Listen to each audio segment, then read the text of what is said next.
Ilmu urip ya. Karya Pak Novel. Syarat hidup nomor 1, ojo mikir. Selesai. Syarat hidup nomor 1, ojo mikir. Nanya, pernah puyeng ngadepi kehidupan? Pernah atau berapa kali atau bahkan sering gitu kan ya? Puyeng itu gara-gara apa?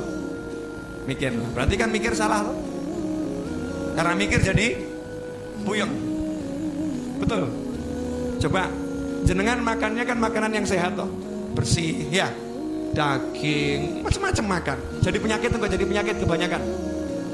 Jadi penyakit. Orang gila makannya makanan kotor, sakit atau sehat? Sehat. Kenapa? Orang gila nggak mikir. Betul kan? Tapi kalau kita mikir, tanya sama polisi, kasus kecelakaan di jalanan itu akibat orang gila atau orang yang mikir? Mikir. Kalau Anda ngebut, Anda tidak mikir mesti selamat. Tapi ngebut mikir, ragu-ragu nabrak. Ragu-ragu nabrak. Makanya orang gila nyebrang itu hampir nggak pernah ketabrak. Orang waras nyebrang banyak yang ketabrak. Kenapa? Orang gila nyebrang nggak pakai mikir. Mau nyebrang, nyebrang saja. Gila. Hasilnya, subhanallah, yang lain ngerem, yang lain menghindar, dia selamat. Karena dia nggak mikir. Nah, kenapa orang gila taat aturan Allah? Hidup jangan mikir. Kenapa jangan mikir? Karena sudah dipikirkan oleh Allah yang maha memikirkan. Ngapain ikut campur mikir? Jelas?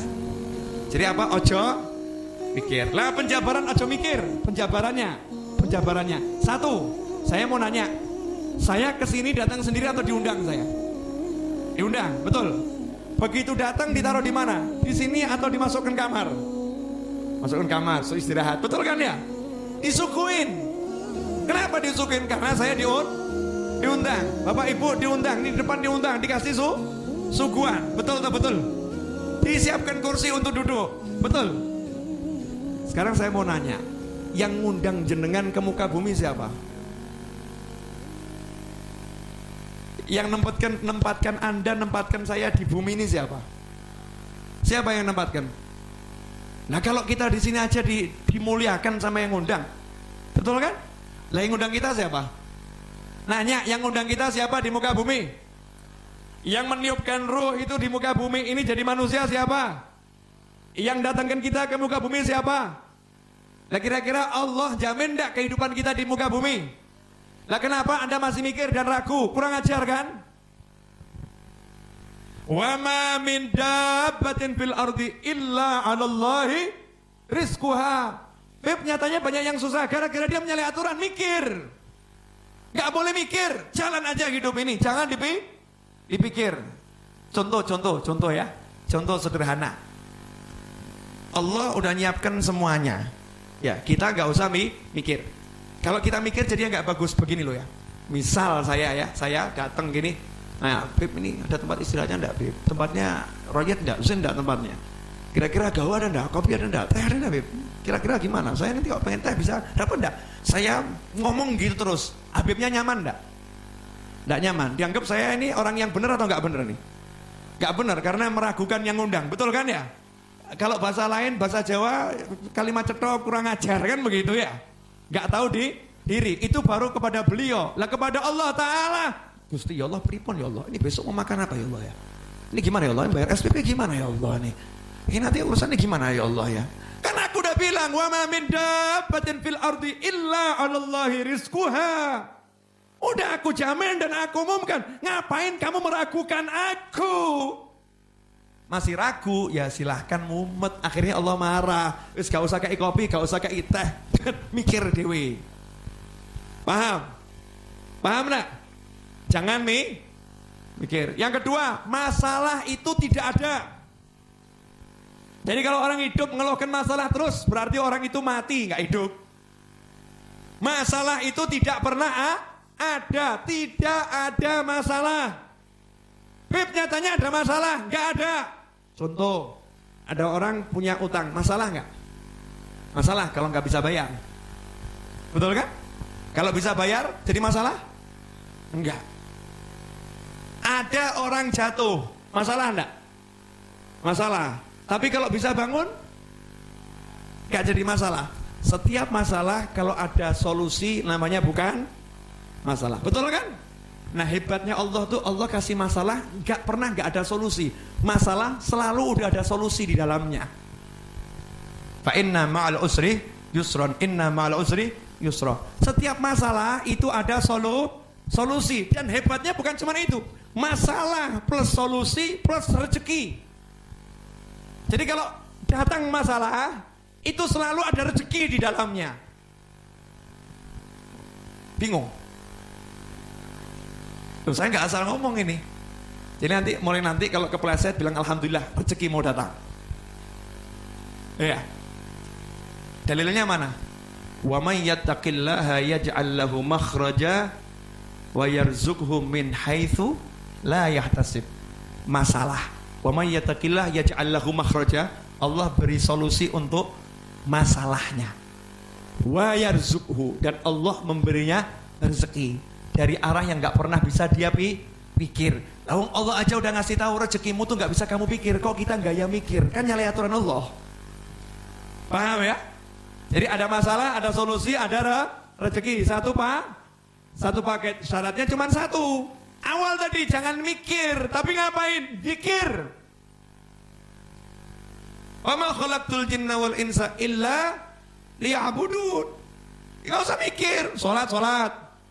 Baca Al-Qur'an. Cari ilmu. Senangkan orang tua. Senangkan anak. Senangkan pasangan hidup. Silaturahim. Waktu ke pasar, ya ke pasar. Kerja. Jalannya aja aturannya Allah. Enggak usah mikir, nanti sistemnya Allah yang akan kerja. Selesai masalah. Nah kita kan enggak, takwanya hilang, mikir masalah, mumet toh. Silahkan puyeng, silahkan pusing. Saya mau nanya, ini ilmu yang terakhir ini murah atau mahal? Murah, enggak bayar gratis kok ya. Enggak bayar gratis. Ya, jadi enggak usah dipikir dan masalah itu tidak ada masalah. Makanya orang-orang soleh enggak pernah merasa bermasalah. Apapun masalahnya nyantai aja dia. Kenapa? Oh yang ngasih masalah Allah kok, kita yang menyelesaikan, kan bodoh. Yang ngasih masalah siapa? Allah. Masa kita yang menyelesaikan? Bisa menyelesaikan masalah yang ngasih Allah. Baru masalah yang ngasih orang yang agak kuat aja kita bingung, gitu kan ya? Nah kalau masalah yang ngasih Allah bisa kita menyelesaikan? Gak bisa, ya biar Allah yang menyelesaikan. Biar Allah yang menyelesaikan. Sepele, simple, sederhana. Yang terakhir, sudah satu jangan mikir, yang kedua masalah itu tidak ada. Nah ini yang terakhir, bagian yang paling menyenangkan dan bagian yang paling enak. Sebetulnya keburukan itu nggak ada.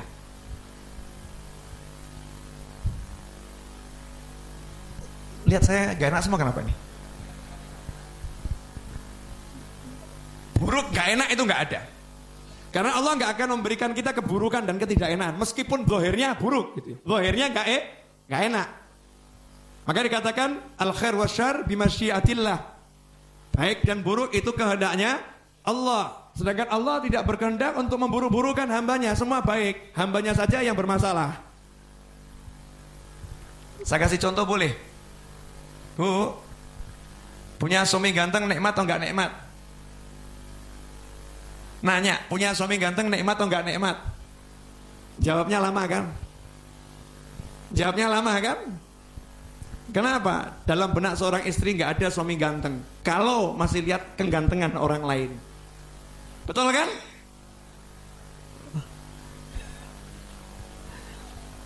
Seganteng-gantengnya suami Anda kalau lihat saya kalah ganteng. Misal gitu ya. Ada orang gitu, seganteng-gantengnya suami Anda lihat saya kalah ganteng. Karena orang yang ngomong itu gantengnya luar biasa. Lah kalau hidupnya cuma lihat orang ganteng, suaminya jadi jelek. Suaminya jadi jelek. Akhirnya dia pulang ke rumah ketemu orang jelek. Akhirnya pulang ke rumah merasa punya suami yang jelek. Akhirnya pulang ke rumah merasa dirinya rugi menikah dengan suami yang seperti ya bu ya. Padahal punya suami jelek itu syukurnya double. Kenapa? Perempuan lain gak ada yang mau. Karena suaminya jelek. Sama suami punya istri kok jelek. Punya istri jelek. Lihat istri orang lain kok cantik, lihat wanita lain kok cantik. Semakin lihat yang cantik-cantik, yang udah nyata-nyata jelek, ini semakin jelek. Gak usah pakai lihat yang lain aja udah jelek, apalagi lihat yang lain jadinya jelek. Betul. Nah, ada satu aturan hidup yang kita langgar. Udah diperingatkan sama Nabi, aturan hidup. Urusan dunia ini ya, ganteng, sugih, melarat, sehat, sakit, urusannya begitu-begitu. Jangan pernah lihat yang lebih sukses, dan bahkan jangan pernah lihat orang sukses. Suruh lihat orang yang susah. Itu aturannya Nabi. Lihat aja yang lebih susah, udah itu aturan Nabi. Kalau kita langgar aturan ketiga ini, habis semua hidup kita. Contoh, ada orang kakinya patah. Itu nikmat atau enggak nikmat? Baik atau buruk? Buruk kan? Kenapa dia lihat buruk? Karena dia lihat orang yang kakinya tidak patah. Karena dia lihat orang yang sehat. Maka dia lihat yang namanya kaki patah itu buruk. Tapi coba kalau lihat orang yang punya kaki cuman separuh. Kakinya dia patah. Terus dia lihat masuk kampung kakinya orang itu hilang semua. Separuh dok ini. Dia bilang apa ini? Alhamdulillah, kaki saya dua, cuman yang satu patah. Ini satu kampung nggak punya kaki. Alhamdulillah. Dia jelek, ternyata ketemu orang yang nggak punya hidung.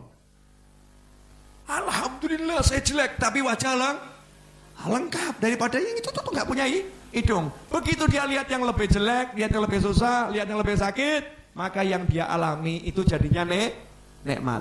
Makanya saya katakan buruk itu nggak ada. Allah ngasih baik. Cara kita lihat saja yang salah. Cara lihatnya salah. Urusan dunia jangan lihat yang atas, lihat yang bawah. Maka nunduk terus urusan dunia ini.